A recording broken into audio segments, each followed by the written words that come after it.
সরকার পরিবর্তন হওয়ার সাথে সাথে রদবদল আনা হয়েছে বাংলাদেশ ক্রিকেট বোর্ড বিসিবিতে। এখন পর্যন্ত বিসিবির বিভিন্ন দায়িত্ব থাকা কয়েকজনকে এরই মধ্যে বাদ দেওয়া হয়েছে। এর সুবাতাস বইতে শুরু করেছে দেশের ক্রিকেট অঙ্গনে। এদিকে 2025-এর বাংলাদেশ প্রিমিয়ার লিগ বিপিএল নিয়ে ধোঁয়াশা এখনও কাটেনি। কথা ছিল সেপ্টেম্বরের শেষ সপ্তাহে ফেলাস্টাপট হওয়ার, তা পিছিয়ে দেওয়া হয়েছে অক্টোবরের প্রথম সপ্তাহে। কারণ বিপিএল নিয়ে এখন অনেক অভিযোগ উঠতে শুরু করেছে। বিপিএল থেকে বাদ আক্তার গ্রুপের চট্টগ্রাম চ্যালেঞ্জ। জানা গেছে বকেয়া বেতন না দেওয়া এবং বিশৃঙ্খলার অভিযোগ থাকায় আক্তার গ্রুপকে এবার ফ্র্যাঞ্চাইজি দিচ্ছে না বিসিবি।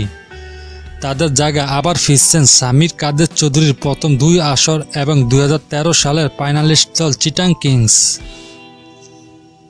এছাড়াও সবকিছু ঠিক থাকলে দীর্ঘ 5 বছর পর বিপিএলে ফিরতে যাচ্ছে রাজশাহী বিভাগ।